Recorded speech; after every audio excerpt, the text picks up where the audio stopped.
Bonjour, Chantal Litzmann, astrologue. Je vous explique les énergies de cette nouvelle lune qui aura lieu le 24 juillet prochain à 21h11 dans ma région liégeoise.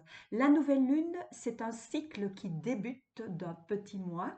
Un cycle lunaire, c'est le début, le point de départ. C'est le moment où le soleil est exactement au même degré que la lune. Ici, cette nouvelle lune se situe en Lion.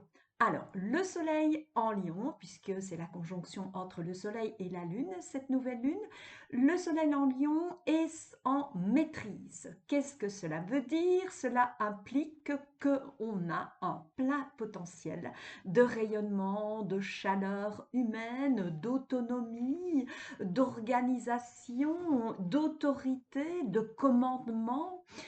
On a le potentiel de mettre les choses en lumière et de se mettre en lumière, c'est-à-dire d'être au devant de la scène pour organiser des choses avec un côté évidemment festif, mais aussi pour bien sûr montrer l'exemple, être un phare, un pôle d'organisation pour les autres.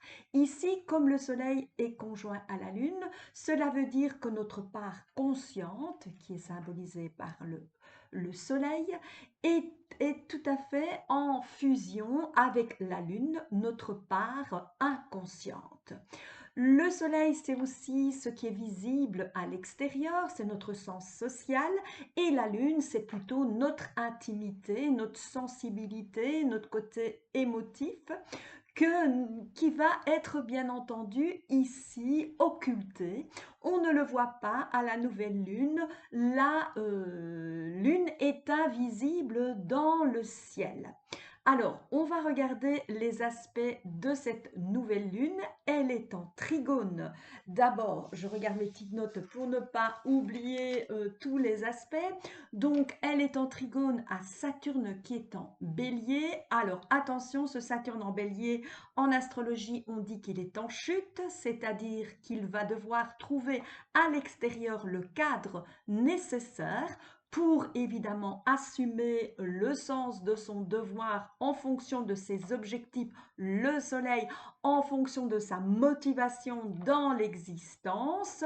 Cela veut dire aussi que notre autorité va devoir trouver un cadre, une discipline quelque part, parce que Saturne en bélier, à certains moments, est poussé par une impulsivité pour prendre des décisions tranchantes, mais qui ne sont pas toujours bien réfléchies, bien mûrement réfléchies, bien posées. Et donc, on va chercher le cadre à l'extérieur, c'est-à-dire une référence qui va nous aider à cadrer notre objectif de vie, notre motivation et asseoir notre autorité, bien entendu aussi. Alors, Soleil sextile d'Uranus. Soleil, l'autorité, l'autonomie et Uranus, l'indépendance. Ici, ils forment un sextile, c'est-à-dire que nous serons motivés par des prises de liberté, par d'autant plus d'indépendance, d'autonomie dans notre motivation, dans l'existence. Le Soleil fait un trigone à Neptune. Cela veut dire que notre sens de l'organisation, notre sens du rayonnement, notre chaleur humaine va être aidée avec notre ouverture du cœur, Neptune, notre empathie, et va être bien inspirée, bien guidée par une excellente intuition, ce qui va évidemment être un atout supplémentaire. Alors, par contre, deux aspects qui vont être plus problématiques. Le Soleil est opposé à Pluton. Je vous le rappelle, Pluton est en Verseau.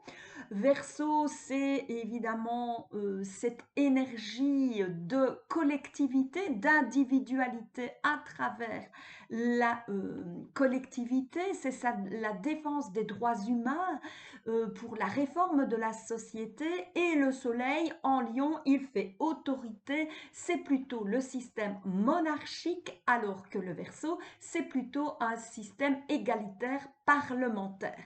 Donc évidemment, il va y avoir une tension une tension et cela peut donner, cette opposition Soleil-Pluton, des rapports de force, des enjeux de pouvoir, de la manipulation, des pressions pour asseoir son autorité, surtout au niveau de certains chefs d'État dont je ne citerai pas le nom, qui peuvent utiliser de tous les moyens pour asseoir leur pouvoir. Alors, le Soleil fait également un carré à Chiron qui se trouve en Bélier. Donc, attention car la fin ne justifie pas toujours les moyens. Attention à vouloir faire autorité, bien sûr, même si on ne fait pas on doit casser des œufs pour faire des omelettes, eh bien faites attention quand même à ce qu'il n'y ait pas, bien entendu, des dégâts, des pertes, des souffrances, justement avec cette volonté d'asseoir l'autorité. Bon, on voit les grands chefs d'État pour le moment qui, certains en tout cas, n'ont pas de crainte de détruire, d'aller dans le côté guerrier. C'est évidemment ce Chiron en bélier qui ici peut occasionner des pertes, des souffrances humaines lorsqu'il est en mauvais aspect et c'est le cas au soleil pour le moment. Alors, on va regarder maintenant aussi les aspects des autres planètes. Je vérifie si je n'ai rien oublié. Si j'ai oublié de vous parler du Soleil trigone de Lilith en Sagittaire, c'est-à-dire que notre sens social, notre volonté d'asseoir notre autorité pour déléguer des tâches, pour organiser des choses, des événements éventuellement, eh bien, comme il est en trigone à Lilith, cela va nous donner des élans d'implication sociale pour le bien collectif.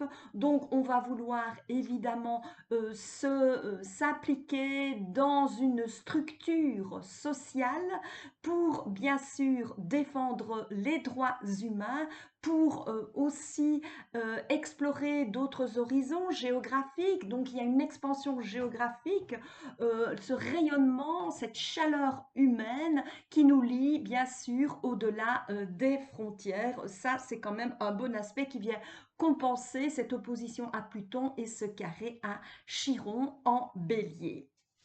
Voilà. Alors, les autres planètes maintenant, ça c'est le contexte évidemment de cette pleine lune de cette nouvelle lune, pardon, à elle seule, qui, je vous le rappelle, ne dure jamais que 3 jours, c'est-à-dire la veille, le jour même et le lendemain. Bien sûr, comme c'est un point de départ d'un mois, elle conditionne évidemment les événements qui vont se produire durant le mois, mais il y a aussi d'autres planètes qui font partie de ce contexte mondial et qui vont aussi influencer, bien sûr, chacun d'entre nous dans différents domaines. On va d'abord parler de Vénus, c'est-à-dire le domaine sentimental. Alors, Vénus, elle se trouve en Gémeaux, c'est-à-dire qu'elle est exaltée. Qu'est-ce que cela veut dire? L'exaltation, c'est-à-dire qu'il y a une idéalisation de l'amour, elle est en signe d'air, donc c'est un amour qui est plutôt cérébral, poétique, et bien sûr, il y a une idéalisation d'expérimenter l'amour sous toutes ses facettes, amour filial, amour parental, amour amical, fraternel, etc. Toutes les formes d'amour, on veut les expérimenter. Elle a mauvaise réputation, cette Vénus en Gémeaux, j'en ai déjà parlé, elle a un côté frivole, c'est plutôt le côté adolescent qui butine à toutes les fleurs. Et en aspect, ici, elle a en plus un carré à Mars, Mars qui se trouve en Vierge, donc Vénus c'est la planète de la féminité, alors que Mars c'est plutôt la planète de la masculinité. Donc hommes et femmes ne vont pas être sur la même longueur d'onde, c'est-à-dire que Mars, l'action, l'idéal masculin va plutôt être tourné vers le côté pratique, vers évidemment l'analyse logique, cartésienne, le sens du détail, de la précision, alors que Vénus en Gémeaux est plus adaptable, mais aussi beaucoup plus frivole, c'est-à-dire elle va moins dans le détail, elle a un côté beaucoup plus léger et donc, bien sûr, elle ne pense pas à l'avenir, alors que Mars en Vierge va évidemment se projeter sur le long terme avec beaucoup de prévoyance et un esprit pratique, pragmatique, logique, analytique. Donc il va y avoir des incompréhensions entre les hommes et les femmes, des incompréhensions entre la passion qui nous anime et les actes que nous mettons en place, la passion Vénus et Mars, les actes, les actions que nous allons mettre en place pour réaliser nos envies, mais il y a un petit détention entre les deux. Alors ça, c'est pour le plan vénusien. Il y a encore un aspect de carré au nœud nord en poisson, donc c'est-à-dire que nous sommes mis au défi par le destin d'avoir une ouverture du cœur, d'être plus empathique, plus compréhensif, plus indulgent, de suivre davantage notre ressenti émotionnel, nos intuitions plutôt que notre raison, parce que n'oublions pas que cette Vénus qui est en Gémeaux, le signe du Gémeaux est régi par Mercure, donc le mental. Donc cette Vénus, elle est plus animée par son raisonnement plutôt que par son aspiration sentimentale. Donc avec le carré au nœud nord en Poisson, on a plus une dimension neptunienne et jupitérienne, donc d'élan du cœur, d'humanisme et surtout d'empathie, d'aspiration intuitive qui évidemment ne fait pas bon ménage avec le côté cérébral du Gémeaux. Voilà pour Vénus, donc le plan sentimental. Alors nous allons parler des actions que nous mettons en place, comment nous sommes actifs, je vous en ai déjà parlé. Mars se trouve en Vierge, donc c'est la fourmi, le côté bosseur, qui analyse tout, qui a le sens du détail, bien sûr le côté pratique, le côté fonctionnel. Nos actions vont plutôt se diriger dans le domaine du travail, dans le domaine du secteur tertiaire, c'est-à-dire rendre service aux autres, être au service des autres et aussi avec un intérêt pour tout ce qui sera médical et paramédical. Voilà, alors en ce qui concerne les actions, les aspects de ce Mars, j'en ai déjà parlé, il fait ce carré à Vénus, je n'en reviens pas là-dessus.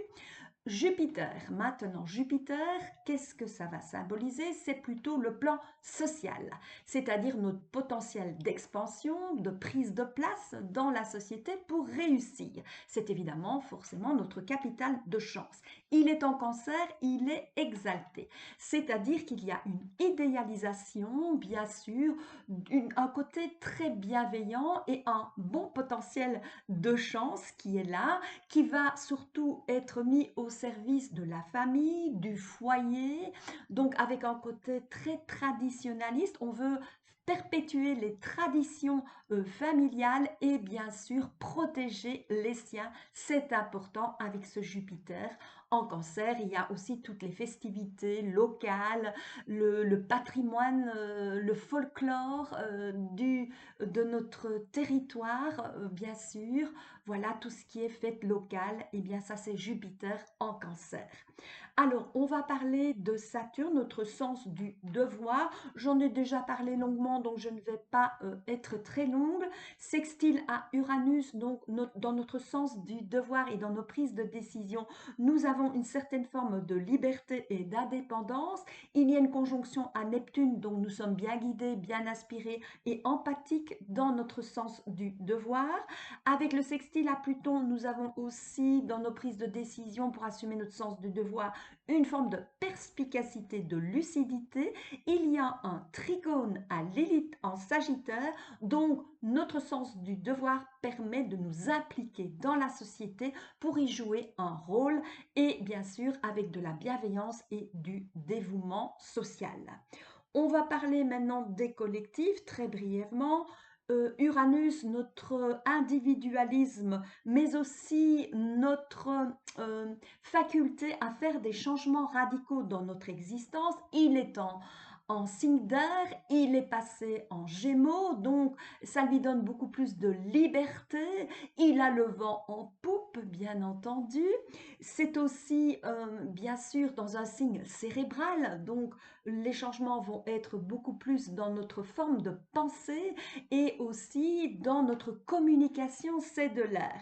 Alors, cet Uranus est en sextile à Neptune, donc individualité s'allie avec l'altruisme, le sens de la collectivité.